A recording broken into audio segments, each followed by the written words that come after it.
Hi అండి, welcome to అనురాగాలు. ఈరోజు వీడియోలో చాలా టేస్టీగా ఉండే సాంబార్ ఎలా తయారు చేయాలో చూద్దాం. సాంబార్ కోసం మొదటగా కుక్కర్లో 1 గ్లాస్ కందిపప్పు నేను తీసుకున్నానండి. 1 గ్లాస్ కందిపప్పు నీట్గా ఎలాంటి డస్ట్ పార్టికల్స్ ఎలాంటివి లేకుండా కడిగి ఈ వీడియోలో చూపించిన విధంగా వాటర్ని మీరు ఎసరుగా పెట్టుకోండి. 3 విజిల్స్ వచ్చినట్లయితే పప్పు మెత్తగా ఉడికిపోయి ఉంటుంది.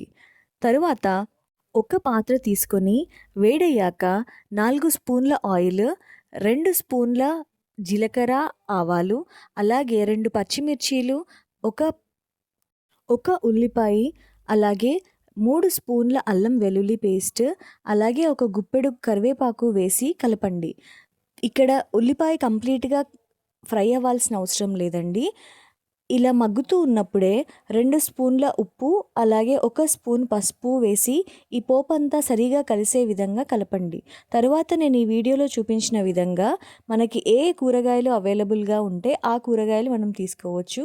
నేను ఇక్కడ టమాటో, క్యారెట్, దోసకాయ, అలాగే మునక్కాయ, అలాగే బెండకాయ తీసుకుంటున్నాను. బెండకాయ ముందే వేయకూడదండి. బెండకాయ తొందరగా ఉడికిపోతుంది కాబట్టి ఒక 5 నిమిషాలు ఈ కూరగాయలు మగ్గిన తర్వాత మనం బెండకాయలు వేసుకోవాలి. ఇవన్నీ వేసి సరిగా కలుపుతూ ఒక 10 to 15 మినిట్స్ మీడియం టు సిమ్లో పెట్టి ఉడికించండి. తర్వాత 10 to 15 మినిట్స్ తర్వాత బెండకాయలు కూడా యాడ్ చేసి మరొక 5 నిమిషాలు మీడియం టు సిమ్లో ఉడికించండి. ఈ కూరగాయల ముక్కలన్నీ ప్రాపర్గా ఉడికిన తర్వాత ఇక్కడ 4 స్పూన్ల కారం నేను వేస్తున్నానండి. మీ రుచికి తగినట్లుగా మీరు కారం అడ్జస్ట్ చేసుకోండి. 4 స్పూన్ల కారం వేసి అవన్నీ కలిసే విధంగా కూరగాయ ముక్కలు విరగకుండా జాగ్రత్తగా కలపండి. తర్వాత ముందుగా నానబెట్టుకున్న చింతపండు రసం, నేను ఇక్కడ నిమ్మకాయ సైజ్ అంత చింతపండు నానబెట్టుకున్నానండి. ఆ చింతపండు నుంచి వచ్చిన రసాన్ని కూరగాయ ముక్కలకి యాడ్ చేయండి. అవన్నీ సరిగా కలిసే విధంగా కలపండి. ఈ స్టేజ్లోనే మనం వాటర్ అవసరమైతే వాటర్ని కూడా యాడ్ చేసుకోండి. నేనైతే ఇక్కడ 1 గ్లాస్ వాటర్ యాడ్ చేస్తున్నాను. ఇవన్నీ సరిగా కలిసే విధంగా కలిపి మరొక 10 నిమిషాలు మరిగించండి.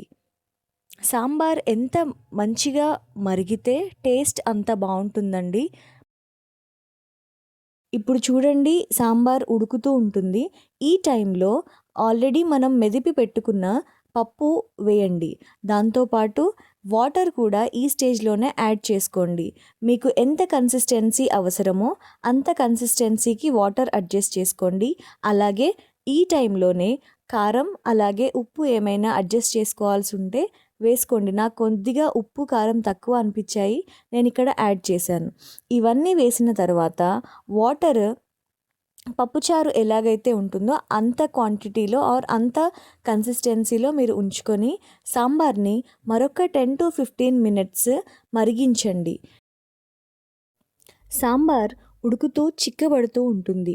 సాంబార్ కొద్దిగా చిక్కగా ఉంటేనే బాగుంటుంది. అట్లా అని మరీ ఎక్కువ చిక్కదనం ఉండకుండా మీరు వాటర్ అడ్జస్ట్ చేసుకోండి. ఈ టైంలో 15 మినిట్స్ ఉడికిన తర్వాత మీరు కొద్దిగా కొత్తిమీర వేయండి. కొత్తిమీర వేసుకొని స్టవ్ ఆఫ్ చేసినట్లయితే very tasty and easy sambar recipe ready అండి. అయితే ఇది టిఫిన్కి మీరు యూజ్ చేయాలి అని అనుకుంటే ఒక చిన్న ముక్క బెల్లం యాడ్ చేయండి. రైస్లోకి అయితే ఇలా చాలా చాలా టేస్టీగా ఉంటుంది. మీరు ఈ సాంబార్ రెసిపీ ఫ్రైడ్ రైస్లోకి కానీ, నార్మల్ రైస్లోకి కానీ, లేదా టిఫిన్లోకి కానీ యూస్ చేయొచ్చు. చాలా చాలా టేస్టీగా ఉంటుంది. So if you like this video, please like, share and subscribe.